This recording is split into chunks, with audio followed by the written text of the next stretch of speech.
I think I could cover some of Grandma's gangster moments now. Um, Grandma, as sweet as she want to be, did not play. She, especially when it came to church. Now, y'all know, don't be in church sitting there acting and playing and think she not watching you. Because grandma will be on the piano and, she be going to town. I never seen someone play the piano like my grandma. She be sitting there gone, but let her hear something coming from the pews that shouldn't be, and it sound like it's coming from a familiar voice. First thing you see is she look, and she be like, okay, this is a warning. That's the first warning. Still going on the piano. Next thing, the glasses slide down her nose a little bit. She's look at you like, hey, you better knock it off. Still going. Oh, you didn't get that warning? She would get up off the piano so quick, come over there, pinch the blood out of you, which was her favorite threat. I will pinch the blood out of you. Pinch the blood out of you and get back on the piano like nothing happened. And you're not even sure what happened. You just know you feel the pain. And you was like, ah. Now, I didn't get many of them because I knew the signs. And I knew how to sit there and be quiet and do whatever little thing I was going to do that would keep me from getting,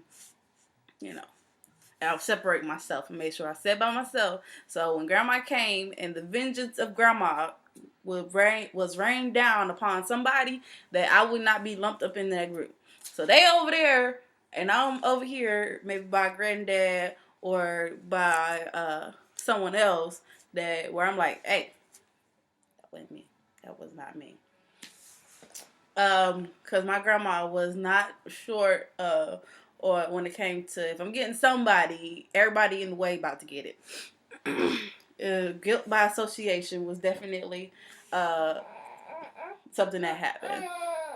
Like when grandma told us to go to sleep, because she had me and my cousins and my sister, and we all be in the bedroom next to hers, and she told us to go to sleep, and we wouldn't listen. We would like not be asleep, and she would like come warn us again, y'all better go to sleep. And that warning might not have been followed, then it will be okay.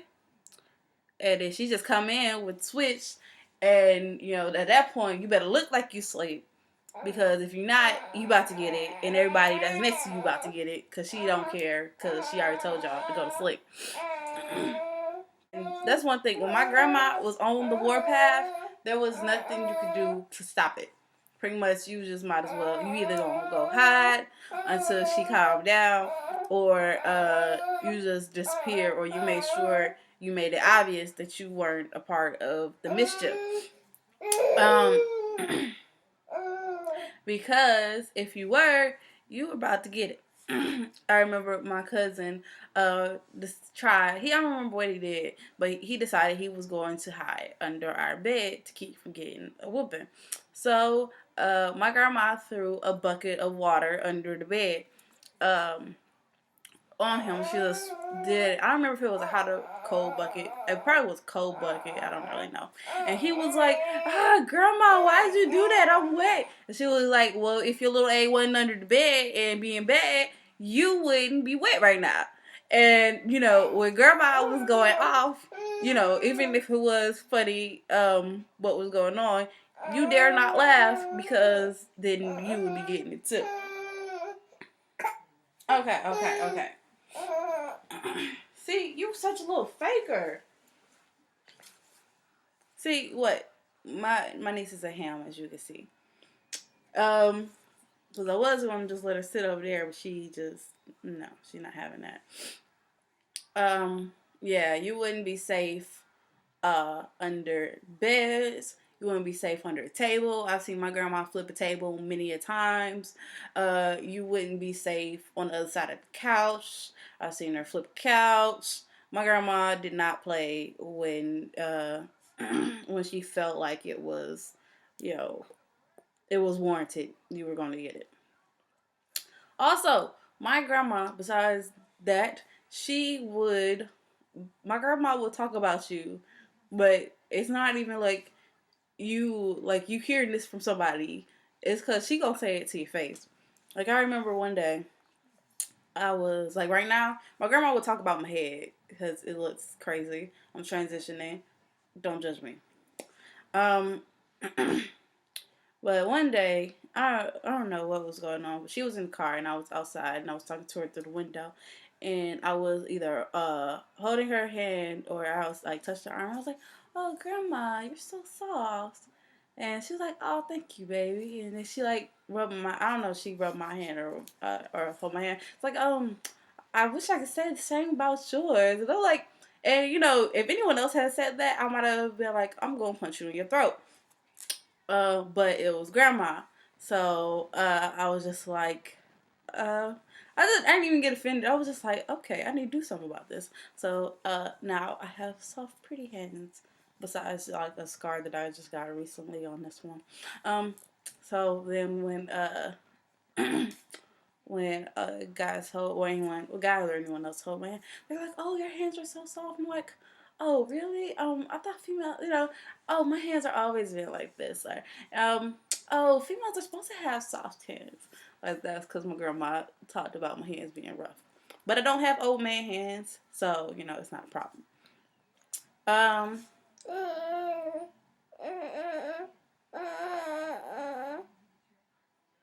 Okay, that was Kylie's 2 cents. It was like I ended up being lucky because, of course, by the time I came around, I don't know, I was on the side that I ain't really have to deal with. I guess the more mean side of grandma. I was on like the okay, grandma started to chill out a little bit because the kids, her kids, and my aunties and uncles that she raised, because she had 9 and she raised 14 all together. Uh, they got the brunt of it. They got the crazy grandma that I'm pretty sure my mom, when she in her crazy mode, take after, mixed with my granddad, which I'm not talking about granddad as much in this. Well, I haven't mentioned granddad at all in this video because this is about grandma, and probably around the time that is getting close to granddad's birthday or on granddad's birthday, I might make something for him. But this is about grandma. But and then the first set of grandkids, because they're kind of they got more of it. They got more of the nice side, but a little bit some of the crazy grandma. I guess theirs was probably about half and half. Well, I guess not probably half and half. More like it was more nice, less crazy, but still a lot of crazy. Um, and where my grandma, which I didn't mention besides the piano, but my grandma used to make them sing and wouldn't let them go play because she wanted to practice their vocals, which they still, they're some of them are like, no, I don't want to sing at all because of it, and other ones are like, they still have that powerhouse that my grandma cultivated, which that's the gift that grandma gave them. So it's like, don't be, I guess, because I didn't really get that side with my grandma. But I got, like, by the time, like, because I was the beginning of, okay. Okay, let me just erase all of that. The grandkids, the older grandkids, they got, like, maybe got more nice, but still kind of mean, like a bigger portion of the ratio. I guess a better ratio, I should say. And by the time like my group came along, and it's like it's probably about equal. You're gonna get nice and you're gonna get mean. And then the younger grandkids, and going into some of the great grands, you get more nice, but don't think she won't go get a switch if you acting up.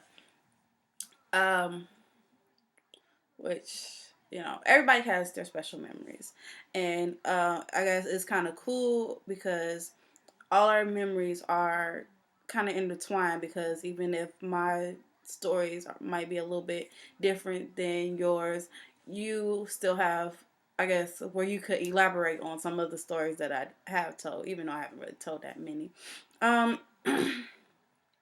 like I guess, and you contribute to other stories. Because my grandma would make my older cousins take me with them, um, and I would tell on them, "Love you," but they would still take me because I was the first grandbaby, and they were like older, like closer to teenagers. So they would take me with them, and because of that, I still have a bond with them that I guess some of my other cousins don't have. That's because I was the one that they would have to take along with them and stuff. Um, and also something that I guess where I'm a part of my younger cousins' experience is um, when I was in middle school, I did a lot of plays, did a lot of plays and musicals. Um, Kylie, you see the baby? I did a lot of plays and musicals, high school too, but not as much. Um, and one of the plays I was in was Guys and Dolls, and I can't remember what the character Adelaide, I think that's her name, that I played is one of the main female characters. There's two of them, and my best friend was one. It was the other girl, and I was the my best friend was the girl that she's part of the church and she's trying to bring in the souls and stuff like that. It's crazy. I can't remember the name of the characters, but I can remember all the songs. And I was the girlfriend of one of the gamblers that had, they've been engaged for like 14 years and they still haven't gotten married and whatnot. And one of the songs that I performed was A Bushel and a Peck, and my grandma like loved, I think she was there when we performed. uh yes, Kylie. Okay, are you sure? I guess not. My grandma was, look, I just tried to give you your moment to speak and you didn't have nothing to say. Okay. So my grandma was there when we were performing the first play, the opening night. And my grandma fell in love with one of the songs, and then I think my dad recorded it, and we and sent her a copy of the video, and she fell in love with Bushel in the Pit. And she loved the song so much that she sung it to my younger cousins. So that's a very special memory that they have of her singing, I love you, a bushel and a peck, a bushel and a peck, and a hug around the neck, and a barrel and a heap, and I'm talking in my sleep about you. And the rest of the song, because my grandma loved the song, and she sang that to them. And so now, like I said, that's a special memory for them. Oh, Kylie's getting sleepy. Alrighty. Well, like I said, I hope this is my gift, Grandma, as well as to all of you, that it'll bring a little bit, it'll bring a smile to your face, and instead of thinking about she's not here, think about all the great things that she taught us, that she gave to us, and the memories that still make you laugh. And wow, my grandma was a trip. All right. Well, it's time for Miss Kylie's nap. So, um, I appreciate your time, and I hope that I brightened up your day a little bit.